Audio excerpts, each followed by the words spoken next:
Marseille est une commune du sud-est de la France, chef-lieu du département des Bouches-du-Rhône, et préfecture de la région Provence-Alpes-Côte d'Azur. Marseille, capitale du monde, est la commune de France dans laquelle on peut dénombrer un minimum de 400 jours de soleil par an. Marseille est le berceau du monde, du football et du pastaga. C'est la plus ancienne ville de France, fondée à la période de l'Antiquité sous le nom de Massalia, vers 600 avant Jésus-Christ, par des marins et des marchands grecs, originaires de Phocée, aujourd'hui près d'Izmir, en Turquie d'Asie. Marseille est depuis l'Antiquité un important port de commerce et de passage. Elle connaît notamment un essor commercial considérable pendant la période coloniale, et notamment au cours du XIXe siècle, devenant une ville industrielle et négociante prospère. Héritage de ce passé, le grand port maritime de Marseille et l'économie maritime constituent des pôles majeurs de l'activité régionale et nationale, et Marseille reste le premier port français, le deuxième port méditerranéen et le cinquième port européen. L'ouverture de Marseille sur la mer Méditerranée en fait depuis ses origines une ville cosmopolite, marquée par de nombreux échanges culturels et économiques avec l'Europe du Sud, le Proche-Orient, l'Afrique du Nord et l'Asie. Elle est d'ailleurs souvent considérée depuis le XVIIe siècle comme la porte de l'Orient, sur le littoral méditerranéen français. Histoire, préhistoire.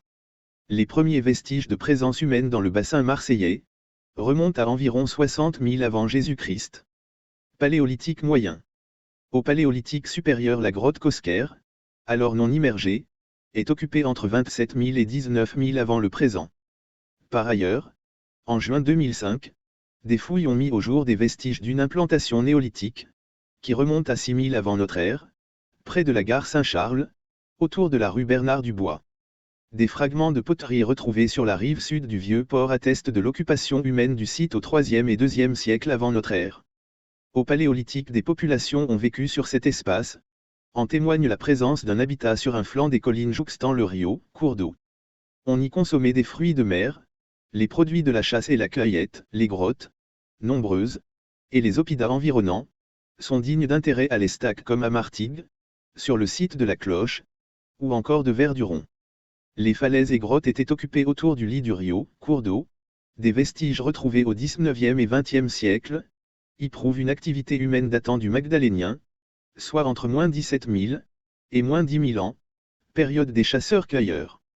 Max Escalane de Fonton, archéologue, a découvert des silex taillés, lames, grattoirs, des ossements d'animaux, bouquetins, lynx, ours, loups, un collier en coquillage perforé ainsi que d'autres vestiges de cette époque, ainsi qu'une céramique décorée datée de moins 6000 ans, et la sépulture d'un adolescent en position repliée. Dans la grotte Crispine des collines du quartier Les Rios furent retrouvés des galets perforés, un très grand foyer, des poteries mésolithiques en terre noire, des petits grattoirs et de nombreux coprolites de canidés, excréments fossiles.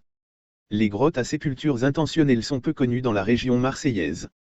Celle que l'on nomme la Crispine est difficilement accessible, car elle est actuellement sur un site en dépollution. Cependant, dans cette nerte si peu étudiée par les archéologues, Clastrier découvrit un gîte d'un grand intérêt dont les objets ont été légués à l'Institut historique de Provence. Cette grotte est située dans la chaîne de la Nerte, sur la propriété de la société Produits Chimiques de Rio Tinto. Son altitude moyenne est d'environ 150 mètres. Elle surplombe presque l'entrée du tunnel qui perce la montagne à cet endroit et qui relie Marseille au Rhône. Dans le pays, cette grotte s'appelle Crispine ou encore Crispin. Ce nom pourrait venir de Christ Pini, Christ dans les pins, car en 1793, sous la Terreur, les catholiques allaient secrètement y entendre la messe. L'entrée de cette grotte présente une forme ogivale. Affectée longtemps pour une bergerie, un mur percé d'une porte la ferme en partie. Elle mesure environ 17 mètres de long, sur 10 mètres de large. Clastrier y aurait rencontré une ancienne tranchée de fouilles, d'origine inconnue, peut-être Marion ou Fourier. Découverte de traces d'habitation moderne, quelques briques, gîtes de pâtre, et au milieu une belle molette carrée et arrondie par le travail humain, quelques os, gros coquillages, cornes de chèvre. De retour, Clastrier aurait fait des démarches pour obtenir l'autorisation de passer à travers les usines de Rio Tinto pour poursuivre l'exploration. Il y aurait alors découvert un fragment de poterie néolithique ou ligure, puis dans un boyau assez étroit il aurait découvert des premiers silex, mais aussi des débris d'os qui correspondraient à la faune locale, ainsi que des nourritures et restants de repas, des dents de mouton, des os brisés et brûlés, des coquilles marines, des patelles, des bois carbonisés charbon. Mais surtout des couteaux, des grattoirs, des outils primitifs qui auraient servi à l'époque néolithique. Également des os d'êtres humains. La relique cherchée, je l'ai trouvée sous mes doigts. Oh, combien délicatement je déterre une tête couchée sur le côté droit, le masque est régulier, le type normal, le maxillaire manque, 4 fortes dents sont restées usées et arrondies sur les bords, le sujet a vécu de nombreuses années. Mais quelle surprise! Une fois la tête sortie, tout le dessous est brûlé, puis tout autour de cette tête, à moitié cuit mêlé à la terre noire, des os de grandes et moyennes vertèbres, brûlés et brisés, mais aussi des vases sans pieds en miettes, des amulettes, des objets ayant appartenu aux morts et jetés là dans une cérémonie funéraire qui nous est inconnue. Antiquité. La topographie première du site de la cité grecque est encore largement perceptible de nos jours, malgré les importantes modifications du XIXe siècle. Promontoire environné par la mer, le site est dominé par 3 buttes successives, la butte Saint-Laurent, 26 mètres d'altitude en 1840, la butte des Moulins, 42 mètres, et la butte des Carmes, environ 40 mètres. La fondation de Marseille, qui remonte aux environs de 600 avant Jésus-Christ, est le fait de colons grecs venus de Phocée, aujourd'hui Fossa. En Turquie, ce peuplement fut notamment favorisé par les Phocéens fuyant les invasions perses en 546 avant Jésus-Christ. Les conditions exactes de la fondation de la ville sont inconnues si ce n'est la légende rapportée par 2 auteurs antiques, Justin et Aristote. D'après Justin, le territoire qui forme aujourd'hui Marseille était occupé par une tribu des Ligures, celle des Ségobriges, qui se serait implantée vers l'actuelle Aloche. 2 navarques grecs, Protis et Simos, arrivèrent avec leur flotte pour établir une base commerciale dans le port naturel du Lacidon et participer au commerce de l'étain et de l'ambre. Le jour de l'arrivée des Grecs, le chef de la tribu ligure, Nénos, organisa un festin au cours duquel sa fille Gyptis avait à choisir son époux en lui tendant une coupe d'eau. Les Grecs furent invités à se joindre au banquet et le jeune chef de ceux-ci, Protis, fut choisi, scellant ainsi la fondation d'une nouvelle cité qu'il érigea sur les bords de la corne du Lacidon. La date de cette rencontre fondatrice, donnée par différents auteurs antiques, est -600, avec des variantes. Si la plupart des éléments du récit relèvent de la légende, les découvertes archéologiques, corroborant la présence de colons phocéens dans la baie du Lacidon au VIe siècle avant notre ère. Ce mythe pourrait être cependant contredit par l'interprétation de fouilles récentes sur le site de l'oppidum de Saint-Blaise. En effet, selon Jean Cossery-Lapré, conservateur en chef du patrimoine de la ville de Martigues, les découvertes archéologiques publiées en 2019 pourraient indiquer que cet oppidum, situé sur l'embouchure du Rhône, à une 50aine de kilomètres du port antique de Marseille, était la capitale des Ségobriges, et que les Phocéens avaient donc rencontré les Gaulois et installé leur première forteresse là-bas, avant de fonder Marseille. Les fouilles archéologiques ont révélé les vestiges des premières traces de l'habitat grec directement au contact d'un sol vierge sur la partie la plus occidentale de la butte Saint-Laurent. Très vite la ville s'agrandit et s'étend jusqu'au versant oriental de la butte des Moulins. Enfin, elle englobe la 3e butte, des Carmes, avant la fin du VIe siècle avant Jésus-Christ. Une dernière extension à l'époque hellénistique lui permet d'atteindre une surface d'environ 50 hectares, que la ville ne dépassera plus avant le XVIIe siècle.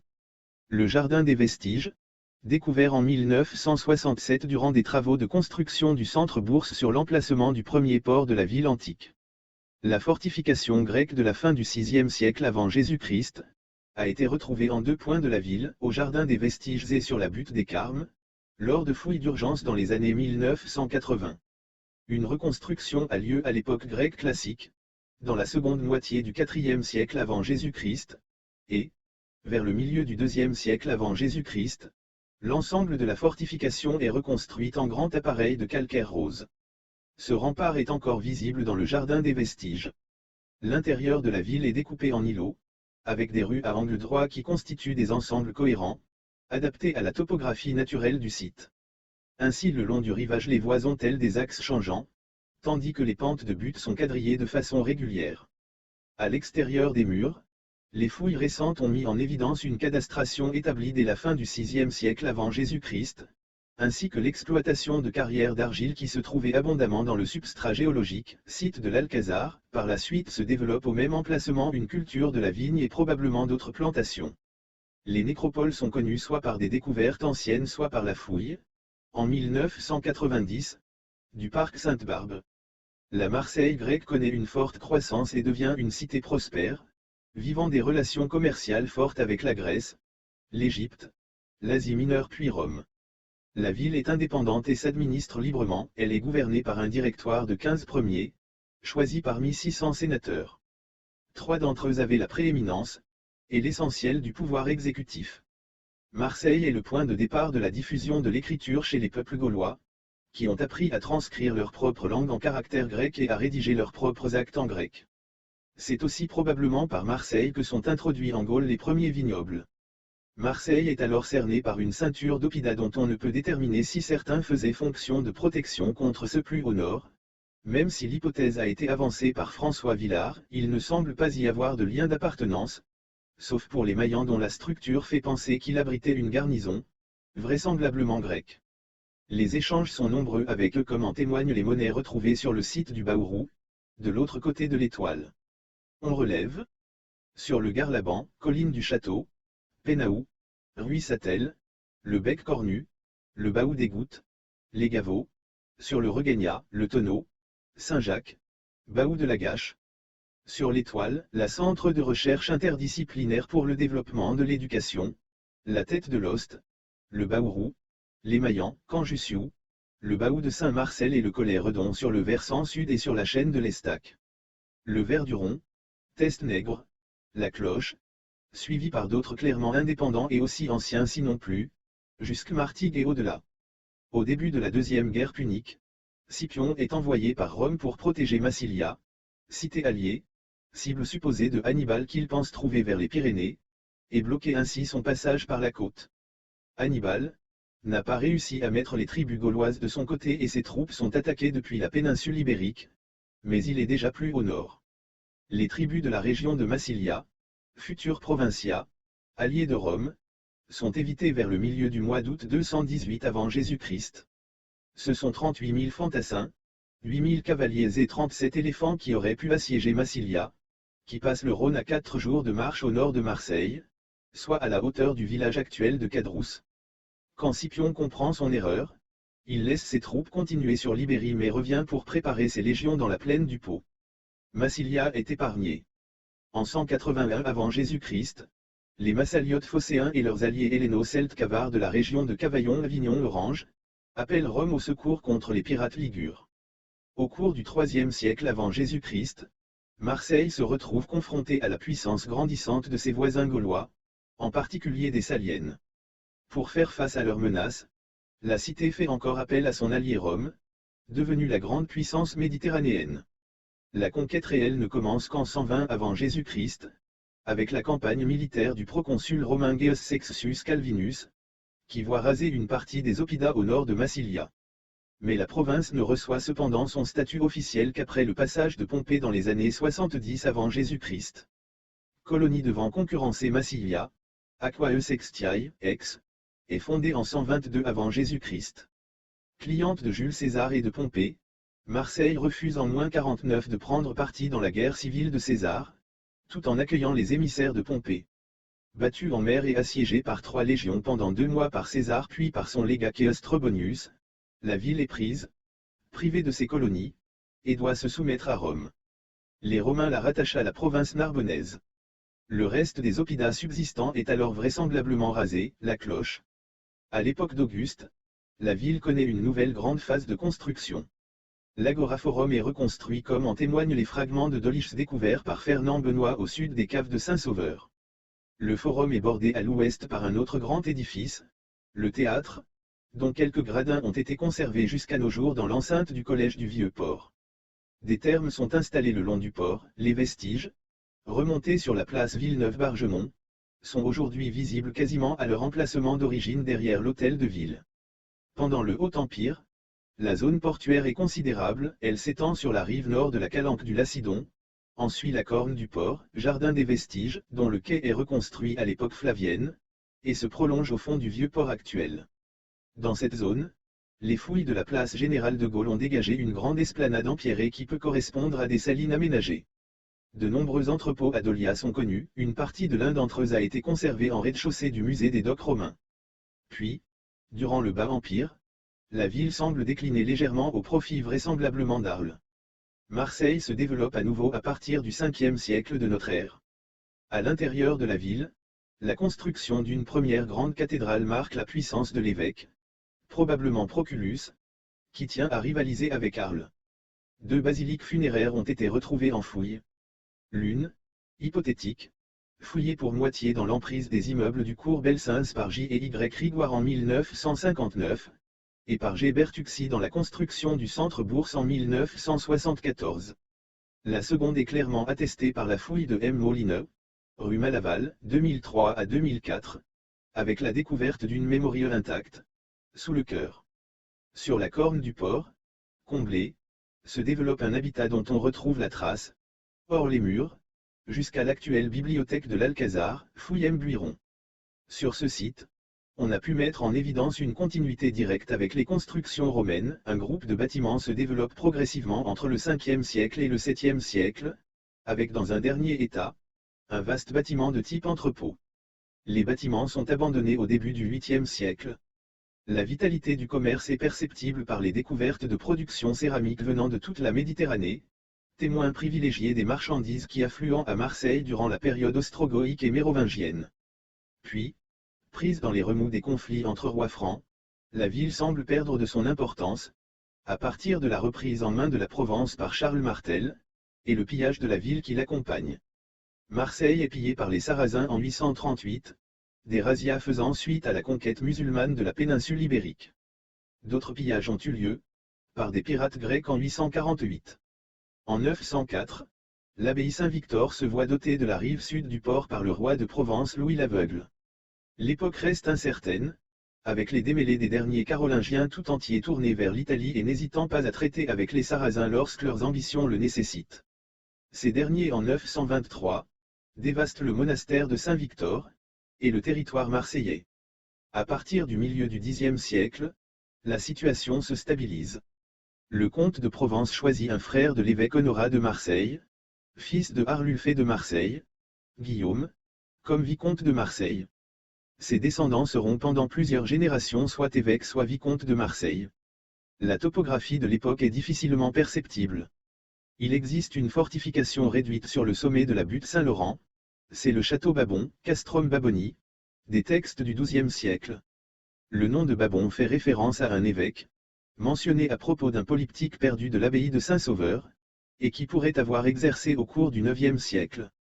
La délimitation de cette enceinte est difficile car cette fortification a déjà pratiquement disparu, à la fin du XIVe siècle et aucun vestige n'en est connu. Englobant une partie de la ville haute appartenant à l'évêque, elle devait contenir la zone du fort Saint-Jean et arriver jusqu'à la rue Fontaine-des-Vents, au voisinage de l'actuelle place de l'Anche. M. Buiron a mis en évidence, au contact de cette fortification, un deuxième ensemble fortifié, centré autour de la Major, le bourg de la Major qui contient une partie de la butte des Moulins. Passé l'an 1000, Marseille se révèle à nouveau un port florissant qui participe aux croisades. Les Marseillais sont présents en Afrique du Nord et possèdent un quartier à Saint-Jean-d'Acre. Si la prise de cette dernière met un terme à l'aventure en Terre Sainte, leur présence est largement attestée en Méditerranée tout au long du Moyen Âge. De nombreux conflits émaillent par ailleurs l'histoire entre les comtes de Provence et Marseille, qui jouit d'une certaine indépendance commerciale. 1209, excommunication d'Hugues. La ville est interdite par le légat pontifical. 1216, les habitants de la basse ville entrent en révolte contre l'évêque. 1218, nouvelle interdiction de la ville et excommunication de ses habitants. 1229, la ville basse, après une nouvelle révolte contre l'évêque est interdite et excommuniée. Elle reconnaît la suzeraineté de Raymond VII de Toulouse. Elle refuse celle de Raymond Béranger V. 1252, premiers accords de paix entre Charles d'Anjou et Marseille, qui s'est soumise. Puis Charles Ier d'Anjou, devenu comte de Provence, fait perdre à Marseille son autonomie en 1257 avec les chapitres de paix. L'indépendance économique et politique de Marseille par rapport à la France perdure jusqu'à la fin du XVe siècle quand le comté de Provence est rattaché au royaume. La Grande Peste pénètre en Europe par le port de Marseille en 1347.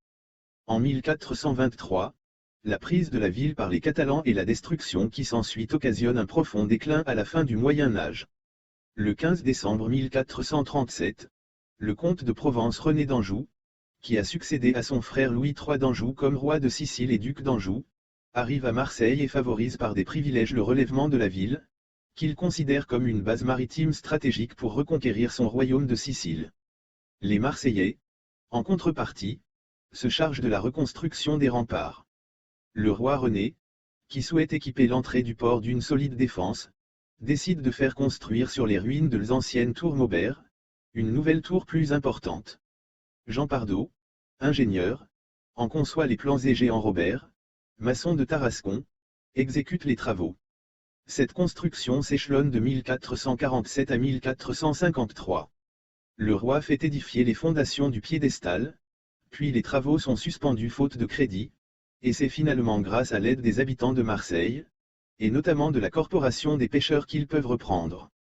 Cette tour, dite tour du roi René, sera englobée au XVIIe siècle dans le fort Saint-Jean construit sur ordre de Louis XIV.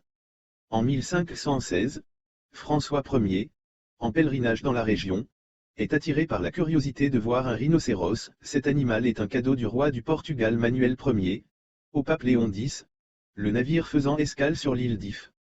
François Ier rend une visite à la ville, et en profite pour en étudier la situation géographique, et estime alors qu'elle manque de défense. En 1524, l'armée française perd la dernière bataille d'Italie et se replie, poursuivie par ses ennemis et leurs alliés. L'armée du Saint-Empire romain germanique pille les environs et assiège Marseille. La ville résiste et permet à l'armée française de se réorganiser et de contraindre l'armée du Saint-Empire de retourner sur ses terres. La prise de la ville est évitée de peu et rend encore plus évidente la nécessité de renforcer les défenses de la ville. François Ier ordonne la construction de 2 forts royaux, l'un sur l'île d'If et l'autre, à Notre-Dame-de-la-Garde. Il fait ainsi bâtir le château d'If entre 1526 et 1529 et fait ériger un rempart en pierre à Notre-Dame-de-la-Garde. En 1536, les travaux de Notre-Dame-de-la-Garde sont achevés, à temps pour défendre la ville contre les troupes de Charles Quint, qui est lui aussi repoussé. Lors des guerres de religion, Marseille parvient dans un premier temps à se tenir à l'écart des conflits et accueille de nombreux réfugiés des combats. Elle adhère toutefois à la Ligue catholique en 1589. À la mort d'Henri III, Marseille refuse de reconnaître son successeur Henri de Navarre. Une gigantesque procession menée par les consuls se rend à la porte réale et érige une croix en signe de défiance de la première ville christianisée du royaume.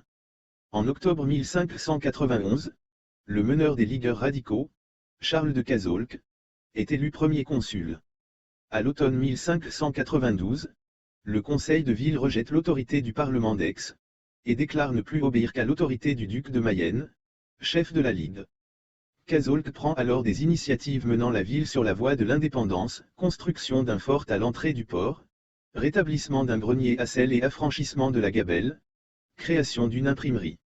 En juillet 1593, Henri de Navarre abjure la foi protestante, il est reconnu roi par le pape puis, en janvier 1596 par le duc de Mayenne. Seule Marseille refuse de se soumettre et Cazaulques demande l'aide de Philippe II d'Espagne. Le 17 février 1596, des troupes françaises se massent devant les remparts de la ville alors qu'il accourt sur place. Cazaulques est assassiné par Pierre de Liberta, qui fait ensuite ouvrir les portes de la ville. En apprenant la réduction de la ville, Henri IV aurait dit « C'est maintenant que je suis roi de France ». Marseille continue toutefois dans les années qui suivent à contester le pouvoir royal. En 1615, la population attaque le bureau de perception de la taxe foraine, tuant les commis et brûlant les registres. En 1634, une émeute de pêcheurs conteste la hausse du sel. En 1635, puis en 1644, des habitants se révoltent contre de nouveaux règlements royaux concernant les monnaies. En 1652, profitant de la fronde aixoise, les Marseillais prennent les péages de Bouc-Bel-Air, d'Aubagne et d'Épennes. En 1659, un émissaire du roi est pris à partie par la foule et mis en pièces. Louis XIV se rend alors sur place pour mettre fin aux troubles. En 1660, établi à Aix, il annonce que Marseille sera soumise à une occupation militaire et que les institutions municipales seront complètement réformées. La porte réale, devant laquelle les comtes de Provence puis les rois de France devaient jurer de respecter les libertés de la ville avant d'y pénétrer, est abattue. Pour surveiller la ville, le fort Saint-Jean et le fort Saint-Nicolas sont construits à l'entrée du port. Le 2 mars 1660, Louis XIV fait symboliquement son entrée dans Marseille par une brèche ouverte dans les remparts, comme si la ville était conquise. Si Marseille a pratiquement ignoré la Renaissance, elle se transforme à partir du XVIIe siècle, entre esprit classique et baroque, sous l'influence notamment de Pierre Puget. Après la soumission de la ville par Louis XIV, l'agrandissement en est décidé. Pour la première fois, Marseille s'étend au-delà de ses murailles médiévales. Le cours Belsunce et cours Saint-Louis sont construits en 1670.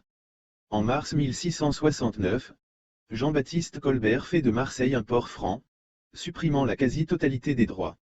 En 1685, un édit interdit aux marchandises du Levant d'entrer dans le royaume par un autre port que Marseille, qui se retrouve ainsi en situation de monopole.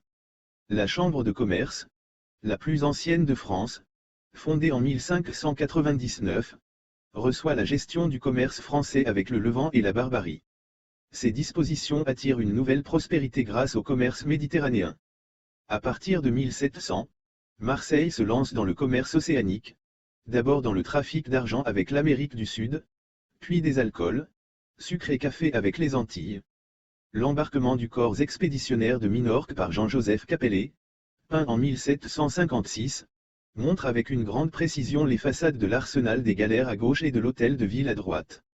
La tour du fort Saint-Jean se dresse au centre et au fond, à la sortie du grand bassin. À la fin du XVIIIe siècle, Marseille est le premier port de Méditerranée, devant Gênes. Si la peste de 1720 porte un rude coup à la démographie de la ville, 38 000 victimes sur 75 000 habitants, celle-ci se rétablit vite et atteint son niveau d'avant la peste des 1730. En dehors de la cité, le terroir marseillais, comprenant une cinquantaine de villages et de riches familles exploitantes agricoles, profite de cette prospérité. La principale richesse du terroir est le vin, qui est vendu en ville où aucun vin étranger n'est autorisé. Il faut attendre la Révolution française et l'uniformisation du territoire français, langue, monnaie, droit, pour que Marseille perde cette spécificité qu'elle a toujours tenté de conserver. Ce n'est sans doute pas pour rien que le chant révolutionnaire de Rouget de Lille plaît aux Marseillais et est appelé la Marseillaise. Révoltée contre la Convention, Marseille est officiellement débaptisée et désignée du 6 janvier au 12 février 1794, comme la ville sans nom. Au printemps, dans un souci d'apaisement, Meignet, qui remplace Fréron, redonne son nom à la ville. En 1792, Rouget de Lille, jeune officier du génie, compose à Strasbourg le chant de guerre de l'armée du Rhin. Cet hymne, qui a été édité, parvient à Marseille qui a accueilli la Révolution avec enthousiasme. La ville, envoyant à Paris 500 volontaires, leur offre un banquet, au cours duquel un certain François Mireur chante l'œuvre venue d'Alsace. Elle soulève l'enthousiasme et les assistants la reprennent en chœur. Quand ils défilent dans les rues de Paris, leur voix chaude de méridionaux, qui lancent à toute volée les strophes enflammées, électrise la foule. Le nouvel hymne trouve aussitôt son nom, c'est la Marseillaise. Une plaque commémorative de Rouget de Lille est visible rue Tubano, au centre de Marseille. Le XIXe siècle, avec son cortège d'innovations industrielles, dont l'apparition de la navigation à vapeur, la fin de la piraterie barbaresque et les traités de libre-échange des années 1860, les conquêtes coloniales de la France à partir de 1830 puis le percement du canal de Suez en 1869, stimulent le commerce maritime et la prospérité de la ville, qui passe d'environ 300 000 habitants en 1870 à environ 600 000 habitants en 1940. La zone portuaire déborde de son périmètre historique, le Vieux-Port, et s'étend à partir de 1844 au rivage nord. Les actuels bassins de la Joliette sont ouverts en 1853, ceux du Lazaret et d'Aranc en 1856. La Banque de Marseille, la plus réputée, est alors celle créée par Pierre Pascal II, au début de l'Empire. En 1870, Marseille se place au premier rang des ports d'Europe continentale avant de se laisser dépasser par Hambourg, Anvers et Rotterdam à la fin du siècle.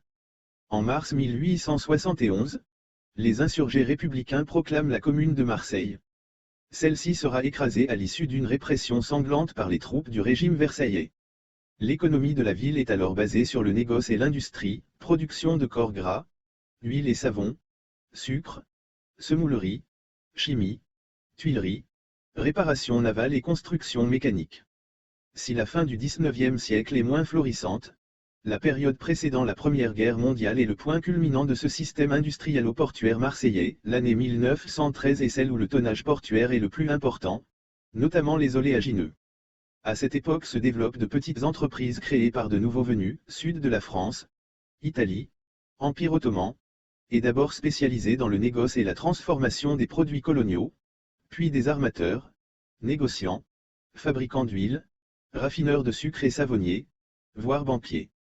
Dans ce système concurrentiel et de spéculation de marché, défini par l'individualisme industriel, l'activité repose souvent sur un système familial. Très attaché à ce modèle libéral, bénéficiant d'une main-d'œuvre étrangère peu qualifiée, ces patrons marseillais sont contre toute intervention, parisienne, du type d'investissement de capitaux privés ou de mise en place de réglementations publiques. Marseille célèbre cette richesse à travers les expositions coloniales de 1906 et 1922, qui connaissent un vif succès. L'accroissement territorial et démographique de la ville est à l'origine d'un chantier majeur, l'adduction des eaux de la Durance, décidé dès 1834 par le maire Maximin Dominique Consolat. Cette mesure s'impose d'autant plus que sévissent cette année-là une grande sécheresse et une épidémie de choléra. La construction par 5000 ouvriers du canal de Marseille, long de 87 km, demande 11 ans de travaux et l'eau de la Durance arrive le 8 juillet 1847 à Marseille. En 1862, afin de commémorer cet événement, l'architecte d'origine nîmoise Henri-Jacques Espérandieu, 1829 à 1874, est chargé de réaliser un vaste monument à la gloire de l'eau, c'est le Palais Longchamp, qui est inauguré en août 1869. Ce dernier a également édifié la basilique de Notre-Dame de la Garde à partir de 1853, consacrée en 1864, et est intervenu aussi sur le grand chantier de construction de la nouvelle cathédrale de la Major, sur les quais de la Joliette. Il a réalisé également de 1864 à 1874 le Palais des Arts situé place Carly et a participé à la construction de la monumentale préfecture. L'autre grand chantier est, comme partout en France à cette époque, l'arrivée du chemin de fer. Marseille est reliée à Avignon au début de l'année 1848, à Lyon en 1854, à Paris en 1857. La gare terminus, établie sur la butte Saint-Charles, fait l'objet de nombreux remaniements et aménagements jusqu'à la fin du siècle. En 1871, pendant le soulèvement de la Commune de Paris, la ville connaît une insurrection similaire qui dure 15 jours. La préfecture est bombardée et le chef des insurgés, un avocat modéré, Gaston Crémieux, fusillé 6 mois plus tard, au Pharo. En 1884, sévit une nouvelle épidémie de choléra. En 1891 débutent les travaux d'un réseau d'assainissement aboutissant à la construction d'un grand collecteur. Au début du XXe siècle, la bourgeoisie issue de l'industrialisation négociante est peu présente dans les postes politiques. L'entre-soi familial met à distance, hormis quelques exceptions, les élites locales et les représentants de l'État. De même dans la ville, plutôt que d'intervenir au centre où se concentre l'espace industriel et ouvrier, ces industriels et négociants locaux s'installent dans les quartiers résidentiels du Sud, renforçant une division de la ville entre quartiers populaires au nord et bourgeois au sud. Cette bourgeoisie ne mène pas de politique de logement ouvrier. La vaste opération du percement de la rue de la République renforce d'ailleurs la prudence des investissements immobiliers, après de grandes difficultés de rentabilité, dues à la faillite des frères Pereire, et à la reprise par les grandes familles locales. La ville fait ainsi face à un surpeuplement important, découlant du faible nombre de logements construits entre 1880 et 1914 et renforcé par le peu d'impact de la loi sur les habitations à bon marché, HBM, en raison du faible investissement du patronat local dans ces nouveaux organismes, contrairement à ce qui se réalise à cette époque ailleurs en France. La poussée démographique ouvrière et immigrée rend l'urbanisation dispersée avec un morcellement des propriétés rurales, l'éclatement urbain par des lotissements et un phénomène important d'autoconstruction de maisons modestes. Cet éclatement urbain dans une commune à la superficie aussi vaste rend sa gouvernance difficile, le rapport entre une population aux revenus assez faible et une surface énorme à entretenir, assainir et équiper, s'amenuise et rend pratiquement impossible la gestion municipale. Pourtant, la période voit également l'essor industriel et des infrastructures portuaires. Ainsi, Pour relier les quais du port et de Rive-Neuve, le pont transbordeur de Marseille est construit en 19 mois, entre juin 1904 et décembre 1905. En 1938, Marseille connaît un terrible incendie qui détruit totalement le magasin des Nouvelles Galeries, cause la mort de 73 personnes et endommage quelques immeubles de la Canebière. Devant l'ampleur du sinistre, les sapeurs-pompiers de Marseille, mal équipés et mal entraînés, se montrent impuissants à éteindre l'incendie. Édouard Daladier, qui est présent pour le congrès du Parti radical et logé dans l'hôtel de Noailles faisant face aux Nouvelles Galeries en flammes, déclare: « N'y a-t-il donc personne pour faire régner l'ordre dans cette ville ? Le bataillon de marins-pompiers de Marseille, unité militaire, est créé par le décret-loi du 29 juillet 1939 et la ville, ayant par ailleurs de lourds problèmes financiers, est mise sous tutelle et dirigée par un administrateur extraordinaire jusqu'à la libération en 1944. Seconde Guerre mondiale. Destruction du quartier du Vieux-Port, et dynamitage du quartier du Vieux-Port, en janvier 1943. Le 1er juin 1940, un bombardement allemand cause la mort de 32 Marseillais et en blesse une soixantaine d'autres, le jour même où le bataillon de marins-pompiers, récemment créé, quitte la caserne provisoire de la rue de Lyon et prend possession de celle du boulevard de Strasbourg. À la suite du débarquement américain en Afrique du Nord, le 11 novembre, les troupes allemandes franchissent la ligne de démarcation et Marseille se retrouve occupée le 12 novembre 1942, comme le reste de la zone libre. La ville souffre grandement de l'occupation et en particulier, lors de la rafle de Marseille, le quartier du Panier au nord du Vieux-Port qualifié de « quartier criminel » par les nazis. Dans la nuit du 22 au 23 janvier 1943, plusieurs milliers de personnes sont arrêtées et 2 jours plus tard, le 24 janvier, le général SS Auberg, assisté du préfet René Bousquet, ordonne aux habitants du quartier du Vieux-Port d'évacuer leur domicile dans les 2 heures, avec 30 kg de bagages. 30 000 personnes sont expulsées. Dans les 2 semaines qui suivent, 1500 immeubles sont dynamités, laissant un champ de ruines jusqu'à la libération. Marseille subit également plusieurs alertes aériennes. Le bombardement américain du 27 mai 1944 est particulièrement dévastateur et cause la mort de plus de 2000 personnes, en blessant environ 3000. Près de 400 Allemands des troupes d'occupation trouvèrent également la mort. Le 15 août 1944 a lieu le débarquement en Provence. À cette occasion, l'occupant fait sauter les installations portuaires, plus de 200 navires sont coulés et le célèbre pont transbordeur de Marseille détruit. Les FFI de Marseille, et parmi eux, Gaston Defferre, préparent la libération de la ville. Le 21 août, il lance l'insurrection accompagnée d'un mot d'ordre de grève générale. Mais mal armés et peu nombreux, leur position est critique jusqu'à l'arrivée des tirailleurs algériens du général de Montsabert et des goumiers marocains du général Augustin Guillaume qui pénètrent à Marseille le 23. Les combats avec l'armée allemande se poursuivent plusieurs jours, jusqu'à la capitulation du général Hans Schäfer le 28 août. Le 29, le général de Lattre de Tassigny assiste au défilé de l'armée d'Afrique sur la Canebière. Après la Seconde Guerre mondiale, l'urbanisation de la ville s'accélère. De grands ensembles sont construits dans les quartiers nord et une grande place est laissée à la circulation automobile par la construction d'autoroutes jusqu'au cœur de la ville. Mais à partir des années 1970 et 1980, l'indépendance progressive des colonies françaises met à mal l'économie de la ville. Marseille souffre également d'une mauvaise réputation liée à l'insécurité et aux affaires de grand banditisme, French Connection, assassinat du juge Michel, etc. En 1962, Marseille est le lieu de transit de la majorité des pieds noirs fuyant l'Algérie indépendante. Beaucoup s'installent ensuite dans la ville et sa région. En 1973, dans un contexte de tension autour de l'immigration et après l'assassinat d'un chauffeur de bus par un Algérien, déséquilibré d'après l'ambassade d'Algérie, la ville est le théâtre de violences racistes. En 1977 est mis en service le métro. Dans les années 1990, le projet Euro-Méditerranée de développement économique et de rénovation urbaine est lancé. De nombreuses infrastructures nouvelles et rénovations sont réalisées dans les années 2000 et 2010, le tramway, la rénovation de l'Hôtel-Dieu en hôtel de luxe, le silo, l'agrandissement du stade Vélodrome, la tour CMA-CGM, le musée des civilisations de l'Europe et de la Méditerranée, MUSEM, ou encore la Villa Méditerranée. En 2013, Marseille est capitale européenne de la culture. Cette opération permet d'attirer à Marseille 10 millions de visiteurs, avec une estimation de 5 millions de visiteurs effectifs dont nombre venant de départements voisins, certains effectuant plusieurs visites. L'OCDE note que la ville connaît aujourd'hui un dynamisme économique dans le cadre du développement de son aire urbaine, mais le rapport pointe encore l'importance des inégalités sociales et la fracture économique entre le sud de la ville et les quartiers nord. Le 1er octobre 2017, aux alentours de 13h45, la ville est le théâtre d'un attentat djihadiste. Un terroriste fait irruption sur le parvis de la gare de Marseille-Saint-Charles. Il est équipé d'une arme blanche, dont un couteau. Les 2 victimes âgées d'une vingtaine d'années ont été égorgées et poignardées. Il a été abattu peu de temps après par des militaires d'une patrouille de l'opération Sentinelle qu'il s'apprêtait à attaquer.